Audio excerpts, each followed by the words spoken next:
Hello student, नमस्कार। मैं doctor Yogesh Sharma, व्याख्याता भूगोल, आप सभी का एक बार फिर से लकी एजुकेशन में स्वागत करता हूं। तो बात चल रही थी हमारी 11वीं क्लास की। 11वीं क्लास का पहला चैप्टर चल रहा है भूगोल का, और भूगोल का पहला चैप्टर है भूगोल एक विषय के रूप में। मैंने आपको उसमें उस लेक्चर में बताया था, जो पहली जो क्लास हुई है हमारी, उसमें मैंने आपके लिए बताया है कि भूगोल की उत्पत्ति कैसे हुई, किसने की, और भूगोल की व्याख्या किसने की, भूगोल शब्द कौन सी भाषा के शब्दों से बना, और भूगोल शब्द कौन सी भाषा के शब्दों से बना हुआ है, और उन शब्दों का सामान्य अर्थ क्या होता है। बात हमारी हो गई। भूगोल की मैंने एक परिभाषा भी आपके लिए बताई थी। मैंने सबसे पहले आपको बताया था भूगोल की परिभाषा थी कि भूगोल है क्या। तो भूगोल की परिभाषा में मैंने बताया कि भूगोल वह विषय है जिसमें पृथ्वी और इस पर रहने वाले जीवों व वायुमंडलीय कारकों के अंतर संबंधों का अध्ययन किया जाता है। उसके बाद मैंने बताया कि जो भूगोल है उसे अंग्रेजी में कहते हैं जियोग्राफी।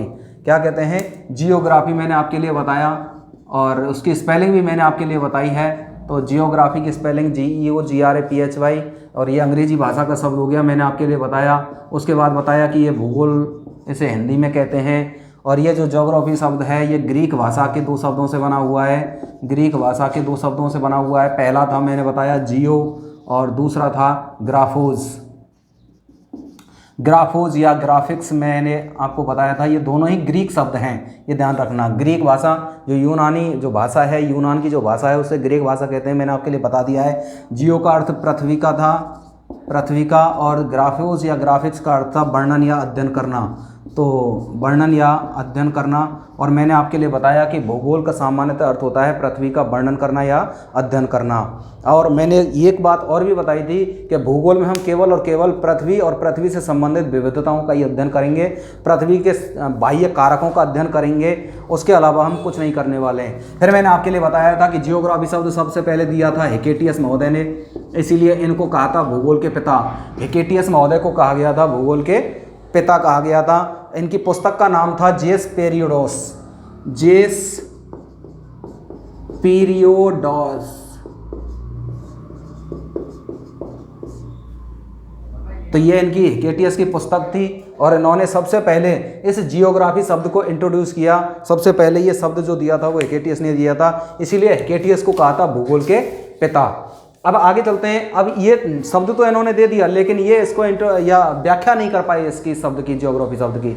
तो इस शब्द की जो व्याख्या की है वो मैंने आपके लिए बताया था। जर्मनी के विद्वान थे एराटोस्थनीज नामक विद्वान, उन्होंने 276 से 194 ईसा पूर्व के मध्य में ये ज्योग्राफी शब्द है वो भूगोल में ज्योग्राफिया अपनी पुस्तक जो दी है एराटोस्थनीज ने, वो ज्योग्राफिया पुस्तक थी, और उसमें इस शब्द की व्याख्या उन्होंने की है। तब से जो वास्तविक भूगोल के जनक हैं या व्यवस्थित भूगोल के जो जनक हैं वो एराटोस्थनीज को कहा गया। अब बात चल रही है हमारी भूगोल की, और भूगोल में हम बात कर रहे हैं कि भूगोल को कितने भागों में बांटा गया है, और उसकी परिभाषाओं के बारे में बात करनी थी। हमने कहा था कि भूगोल की परिभाषाओं की बात करेंगे अगली जो क्लास होगी उसमें। अब चलते हैं हम परिभाषाओं की ओर, और इसकी कौन कौन सी परिभाषाएं और कितने भागों में भूगोल को बांटा गया उसके अनुसार हम आगे बढ़ते हैं। और आगे बढ़ते हुए आप अपनी कॉपी और पेन साथ में रख लीजिए और नोट करते चलिए। हाँ तो बच्चों, हम बात कर रहे हैं भूगोल की। तो देखिए, भूगोल को दो भागों में या दो शाखाओं में बांटा गया है। पहली बात, सीधा क्वेश्चन आता है कि भूगोल को कितने प्रकारों में या कितनी शाखाओं में बांटा गया है या विभाजित किया गया है। तो वो भूगोल को दो भागों में बांटा गया है, भौतिक भूगोल और मानव भूगोल। पहला जो है वो भौतिक भूगोल है और दूसरा मानव भूगोल है। अब देखिए, मैं आपके लिए चलती हुई बात में बता देता हूँ। इस वर्ष जो है 11वीं क्लास की दो पुस्तकें आई हैं। अब के जो सिलेबस कर दिया है वो NCERT का सिलेबस कर दिया है सबका ही, और दो पुस्तकें आई हैं, और 11वीं क्लास की दो पुस्तक हैं। पहली है भौतिक भूगोल, और दूसरा जो भाग आया है वो आया है भारत का भूगोल। इसलिए हमको दो किताबों का अध्ययन करना है इस वर्ष। अब पहले जैसी ये बात नहीं है कि पिछले साल एक ही किताब थी, उसी में भारत दे रखा है, उसी में भौतिक भूगोल दे रखा है। लेकिन अब दो किताब कर दी हैं, दो भाग कर दिए हैं, और NCERT का कोर्स कर दिया है। हालांकि कोर्स में ज़्यादा चेंजेस नहीं है, सिलेबस जो पहले था वही अधिकांशतः अब है, लेकिन कुछ चीज़ें हैं जो अलग कर दी हैं। कुछ परिभाषाएं पढ़नी पड़ेंगी हमें, बहुत ही महत्वपूर्ण परिभाषा हो जाती हैं, क्योंकि भूगोल का अध्ययन कर रहे हैं तो परिभाषा पढ़ना बहुत ही इंपॉर्टेंट हो जाता है। और कुछ चीज़ें ऐसी हैं जो नई जोड़ी गई हैं, कुछ पुरानी हटा दी गई हैं, तो थोड़ा सिलेबस का अंतर है। तो बात कर रहे हैं हम भूगोल को दो भागों में बांट दिया है, भौतिक भूगोल और मानव भूगोल। अब बात करते हैं साहब भौतिक भूगोल किसे कहते हैं। सीधा क्वेश्चन आता है, या तो क्वेश्चन आएगा भौतिक भूगोल या मानव भूगोल में अंतर क्या है लिखिए। दोनों की परिभाषा अगर याद है तो अंतर आपके सामने है, क्योंकि परिभाषाएं ही अंतर होती हैं। अगर क्वेश्चन आएगा भौतिक भूगोल किसे कहते हैं, भौतिक भूगोल की कोई 4 उप शाखाओं के नाम लिखिए या भौतिक भूगोल की शाखाओं के नाम लिखिए, तो वो मैं आपके लिए कराने वाला हूं। आगे शाखा कौन कौन सी है, पहले हम पढ़ लेते हैं परिभाषा क्या है। तो देखिए भौतिक भूगोल किसे कहते हैं, अगर क्वेश्चन आता है या भौतिक भूगोल को परिभाषित कीजिए आता है तो ये आपके सामने है। भूगोल की वह शाखा जिसमें मानवीय वातावरण के साथ साथ, यानी मानव सामाजिक प्राणी है, वो धरातल पर रहता है, तो मानवीय वातावरण के साथ साथ मानव को भी समायोजित किया गया है। तो भूगोल की वह शाखा जिसमें मानवीय वातावरण के साथ साथ पृथ्वी के बाह्य वातावरण जो फैला हुआ है चारों ओर, बाह्य वातावरण और वायुमंडलीय कारकों, जो वायुमंडल में जो कारक पाए जाते हैं, जैसे सूर्य, चंद्रमा, पृथ्वी भी एक कारक है वायुमंडल का, ब्रह्मांड, तारे, नक्षत्र, क्षुद्र ग्रह, तापमान, वायुदाब, आर्द्रता, जलवायु, वर्षा, वायु राशि, ये सभी क्या है, वायुमंडलीय कारक हैं। आदि के अंतर संबंधों का अध्ययन किया जाता है। इन सभी का अंतर संबंधों का अध्ययन, एक दूसरे से जो संबंध है उनका जो अध्ययन किया जाता है उसे हम कहते हैं भौतिक भूगोल। तो आपको ये परिभाषा याद रखनी है। अब भौतिक भूगोल की कुछ परिभाषाएं अलग अलग विद्वानों द्वारा दी गई हैं, भौतिक भूगोल की शाखा दी गई हैं, वो मैं आगे आपको बता रहा हूँ। उससे पहले जो क्वेश्चन आता है, मैंने आपके लिए बताया कि क्वेश्चन आएगा भौतिक भूगोल और मानव भूगोल में अंतर लिखिए, तो वो जो अंतर है वो क्या है। अब यहाँ परिभाषा हम पढ़ लेते हैं मानव भूगोल की। मैंने बताया परिभाषाएं ही अंतर होती हैं अगर क्वेश्चन आता है तो मानव भूगोल की छोटी सी परिभाषा, सिंपल और संक्षिप्त परिभाषा मैंने अपने हिसाब से लिखी है आपके लिए कि भूगोल की वह शाखा जिसमें केवल मानव के सामाजिक वातावरण या सामाजिक विशेषताओं और उसके आर्थिक क्रियाकलापों का अध्ययन किया जाता है या मानव की क्रियाओं का अध्ययन किया जाता है, उसे कहते हैं मानव भूगोल। केवल और केवल मानव की क्रियाओं का अध्ययन किया जाएगा, मानव की सामाजिक विशेषताओं का अध्ययन किया जाता है, उसे हम मानव भूगोल कहते हैं। लेकिन भौतिक भूगोल में थोड़ा सा अंतर है कि मानवीय वातावरण के साथ साथ हम पृथ्वी के बाह्य वातावरण और वायुमंडलीय कारकों का अध्ययन करते हैं, उनके अंतर संबंधों का अध्ययन करते हैं, तो भौतिक भूगोल होता है। तो ये हमारा एक परिभाषा है।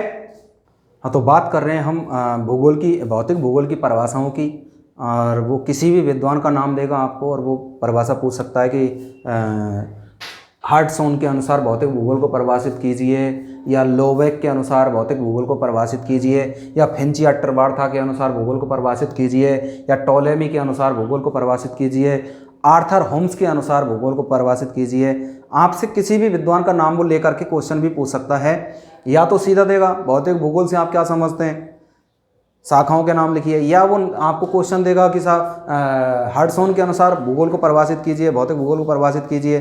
तो अलग अलग विद्वानों के अनुसार क्या है वो आपसे परिभाषा पूछ सकता है। इसलिए हमारी बात चल रही है अब भौतिक भूगोल की परिभाषाओं की। इसमें हम 5 से 6 परिभाषाएं पढ़ेंगे और उनमें से ही आपको एक परिभाषा है वो देखने को मिलेगी।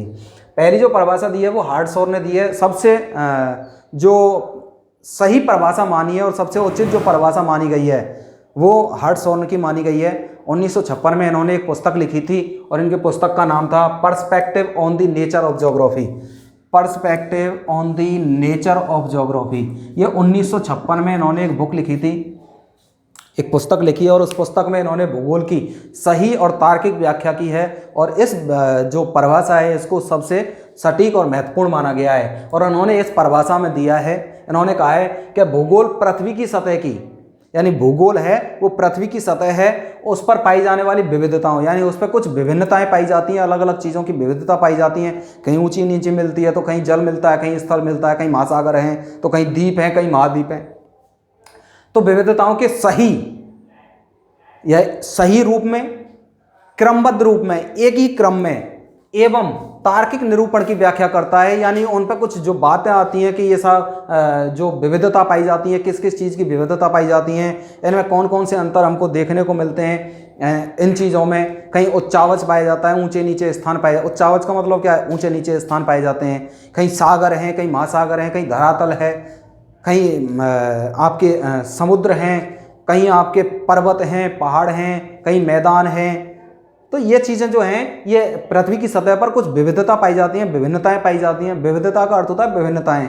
और उन विभिन्नताओं के सही, क्रमबद्ध और बिल्कुल तार्किक रूप में जो अध्ययन किया जाता है उस अध्ययन को कहते हैं हम भौतिक भूगोल। अब इन्होंने दूसरी भी परिभाषा दी है और दूसरी परिभाषा भी इनकी बिल्कुल सटीक और सही है और उचित परिभाषा है। इन्होंने कहा है कि भौतिक भूगोल पृथ्वी के कारणात्मक संबंधों की व्याख्या करता है, पृथ्वी के कारणों की व्याख्या करता है कि पृथ्वी पर कोई चीज उत्पन्न हुई है तो वो कैसे उत्पन्न हुई है, क्यों उत्पन्न हुई है, कारण क्या होते हैं, कारण में वो शब्द आते हैं जो क्यों, कब, कहाँ, कैसे आदि का अध्ययन कराते हैं हमें।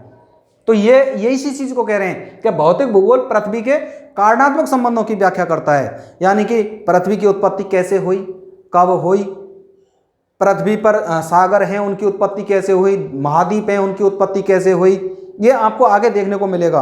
ब्रह्मांड है उसकी उत्पत्ति कैसे हुई। तो ये कारणात्मक संबंध हैं, इनकी व्याख्या करता है। जो क्वेश्चन आते हैं वो क्यों, कब, कहाँ, कैसे के आते हैं और ये सभी कारणों को दर्शाते हैं ये जो क्वेश्चन होते हैं। तो हार्ट्सऑन ने अपनी पुस्तक में सबसे प्रमुख और सटीक परिभाषा लिखी जो आपके सामने है कि भूगोल पृथ्वी की सतह की विविधताओं यानी विभिन्नताओं के सही, क्रमबद्ध और तार्किक निरूपण की व्याख्या करता है। दूसरी परिभाषा हार्ट्सऑन की, भौतिक भूगोल पृथ्वी के कारणात्मक संबंधों की व्याख्या करता है। अगला है लॉबेक। ये विद्वान हुए लॉबेक महोदय और इन्होंने भी परिभाषा दी है कि भौतिक वातावरण और जीवन के अंतर संबंधों का अध्ययन ही भौतिक भूगोल है। यानी कि भौतिक वातावरण जो पृथ्वी के चारों ओर पाया जाता है, बाह्य वातावरण जो पृथ्वी के चारों ओर फैला हुआ है उसको, और मानव जीवन के अंतर संबंधों यानी कि मानव जीवन के अंतर संबंध, एक दूसरे के संबंध क्या हैं, उन अंतर संबंधों का अध्ययन करना ही क्या है, भौतिक भूगोल है। ये लॉबेक ने कहा है। उसके बाद आते हैं श्रीमान जी फिंच और ट्रीवार्था। ट्री का अर्थ होता है वृक्ष, इसका संबंध सीधा ही भौतिक भूगोल से है और ये धरातल पर वृक्षों को अधिक महत्व देते हैं। आपको ध्यान रखने के लिए बहुत उचित होगा। फिंच और ट्रीवार्था इन्होंने बताया कि भूगोल भूतल का विज्ञान है। भूतल, भू का मतलब पृथ्वी और तल का मतलब तल, यानी पृथ्वी के तल के बारे में अगर जानना है, धरातल के बारे में जानना है तो भूगोल का अध्ययन करना ही महत्वपूर्ण है। ये इस बात को बता रहे हैं। अगला है टॉलेमी। क्लाउडियस टॉलेमी इनका पूरा नाम है और क्लाउडियस टॉलेमी ने बहुत ही अच्छी परिभाषा दी है और सबसे महत्वपूर्ण और मोस्ट परिभाषा है जो कई बार आई हुई है। ये कहते हैं कि भूगोल पृथ्वी की झलक को, जो भूगोल है वो पृथ्वी की एक झलक है और इस झलक को स्वर्ग में देखने वाला आभामय, आभामय का मतलब होता है सुंदर, एक विज्ञान है जो बिल्कुल पृथ्वी की झलक को कहाँ दिखाई देता है, स्वर्ग में दिखाता है कि साहब ये भूगोल है और ये पृथ्वी की झलक कहाँ दिखाई दे रही है हमको, स्वर्ग। पृथ्वी कैसी लगती है, एक स्वर्ग लगती है, क्योंकि यहाँ मानव जीवन व्याप्त है और मानव जीवन जहाँ व्याप्त है वहाँ सबसे बड़ी सुंदरता पाई जाती है प्रकृति की। इसीलिए क्लाउडियस टॉलेमी ने सबसे अच्छी और परिभाषा दी है, बहुत ही महत्वपूर्ण परिभाषा है कि भूगोल पृथ्वी की झलक को स्वर्ग में देखने वाला आभामय विज्ञान है, बहुत ही सुंदर विज्ञान है। आगे बात कर रहे हैं हम आर्थर होम्स की। आर्थर होम्स ने क्या परिभाषा दी है? हाँ, तो बात कर रहे हैं हम अगली परिभाषा की। अगली जो परिभाषा है वो आर्थर होम्स ने दी है। आर्थर होम्स ने एक्चुअली में दो परिभाषाएं दी हैं। एक तो उन्होंने कहा है कि मानव के निवास स्थल का अध्ययन ही भौतिक भूगोल है, यानी मानव है वो धरातल पर अपना निवास बना करके रहता है और उसका अध्ययन करना ही क्या है, भौतिक भूगोल है। तो अब देखिए यहाँ आपको याद कैसे होगा, घर कैसे, अंग्रेजी में घर को क्या कहते हैं, होम। क्या कहते हैं, होम। और हम बात किसकी कर रहे हैं, होम्स की। मानव का निवास कहाँ होता है, जो घर होते हैं वो होता है उसका। तो ये याद करने के लिए आपके लिए उचित है कि आर्थर होम्स ने क्या बताया है, मानव का निवास स्थल बताया है भौतिक भूगोल को, कि मानव के निवास स्थल का अध्ययन ही भौतिक भूगोल है। अगली बात कर रहे हैं हम, दूसरी जो परिभाषा दी है उन्होंने वो दी है कि भौतिक पर्यावरण का अध्ययन स्वयं में भौतिक भूगोल है। यानी भौतिक पर्यावरण यानी कि जो पृथ्वी के बाह्य वातावरण या चारों ओर फैला हुआ जो भूगोल है उसका स्वयं में अध्ययन करना ही भौतिक भूगोल है, जिसमें क्या है, सागरों, महासागरों, जलवायु, तापमान, आर्द्रता, मौसम और पृथ्वी पर व्याप्त घटनाओं का अध्ययन किया जाता है। यानी कि ये बता रहे हैं कि भौतिक पर्यावरण का अध्ययन स्वयं में भौतिक भूगोल है, जिसमें कि सागरों का अध्ययन किया जाता है, महासागरों का अध्ययन किया जाता है, जलवायु, तापमान, आर्द्रता, मौसम, पृथ्वी पर व्याप्त घटनाओं का अध्ययन किया जाता है। तो ये यहाँ पर इनकी परिभाषा हो जाती है, दोनों ही परिभाषा और आर्थर होम्स की पूछी हुई परिभाषाएं हैं। अगली जो परिभाषा है वो है हेमंड व हॉर्न की परिभाषा। अब हेमंड और हॉर्न ने क्या परिभाषा दी है, वो दिया था प्राकृतिक घटनाओं का अध्ययन ही भूगोल है, या प्राकृतिक घटनाओं का यानी प्रकृति द्वारा प्रदत्त कभी कभी घटनाएं होती हैं वो उनका अध्ययन करना ही भौतिक भूगोल है। ये सब हेमंड और हॉर्न ने परिभाषा दी है। हाँ जी, तो बात कर रहे हैं हम परिभाषाओं के बाद में भौतिक भूगोल की शाखा और मानव भूगोल की शाखाएं, उपशाखाएं दे रखी हैं। सीधा क्वेश्चन आता है, मैंने आपको बताया कि भौतिक भूगोल से आप क्या समझते हैं कि नहीं 4 शाखाओं के नाम लिखिए, या मानव भूगोल से आप क्या समझते हैं कोई 3 शाखा या 4 शाखाओं के नाम लिखिए। तो ये यहाँ पर ये पढ़ना इसलिए ज़रूरी है, ज़्यादा वैसी नहीं है, टिपिकल चीज़ नहीं है, बहुत ही सरल चीज़ें हैं, सिर्फ नाम याद रखने हैं। तो बात कर रहे हैं भौतिक भूगोल की शाखाओं की, उपशाखाओं की। तो पहली है भूगणित भूगोल, जिसमें पृथ्वी के आकार और माप आदि का अध्ययन किया जाता है। दूसरी है भूभौतिकी भूगोल, जिसमें पृथ्वी के उच्चावच या संरचना का अध्ययन किया जाता है। तीसरी है जलवायु विज्ञान। अब देखिए ये बड़ा इंपॉर्टेंट है, यहाँ पर ये कई बार पूछा हुआ क्वेश्चन है और सिर्फ ये ही पूछा जाता है और इसमें से कोई नहीं पूछा गया है, क्योंकि बाकी सब नाम पर आधारित हैं, सभी को जाना जाता है, इनके नाम से ही पता चल जाता है बाकी का। लेकिन जलवायु विज्ञान से आप क्या समझते हैं, जलवायु विज्ञान किसे कहते हैं, परिभाषित कीजिए। तो वो मैंने आपके लिए परिभाषा अलग से लिख दी है जलवायु विज्ञान की, कि भौतिक भूगोल की वह शाखा, बात जलवायु विज्ञान की चल रही है हमारी, जो भौतिक भूगोल की एक उपशाखा है जलवायु विज्ञान, तो उसकी जो बात चल रही है उसमें मैंने आपके लिए लिखा है कि भौतिक भूगोल की वह शाखा जिसमें तापमान, वायुदाब, पवनों की दिशा एवं गति, जिसमें तापमान का अध्ययन किया जाता है, वायुदाब का अध्ययन किया जाता है, पवनों की दिशा एवं गति का अध्ययन किया जाता है, आर्द्रता, विक्षोभ यानी वायुमंडल में होने वाली घटित होने वाली घटनाएं विक्षोभ कहलाती हैं, वायु राशियां यानी वायु की जो राशियां होती हैं, गर्म हवा और ठंडी हवा, उनको वायु राशि कहते हैं, आदि का अध्ययन किया जाता है, उसे जलवायु विज्ञान कहते हैं। और सीधा क्वेश्चन आता है कि जलवायु विज्ञान से आप क्या समझते हैं, या भौतिक भूगोल की ऐसा का जिसमें तापमान और तापमान, वायुदाब, पवनों की दिशा व गति, आर्द्रता, विक्षोभ आदि का अध्ययन किया जाता है, वो उसे क्या कहते हैं, तो उसे जलवायु विज्ञान कहते हैं। आपको ये ध्यान में रखना है। तो ये भौतिक भूगोल की शाखाएं हैं, भूगणित भूगोल, भूभौतिकी भूगोल, जलवायु विज्ञान,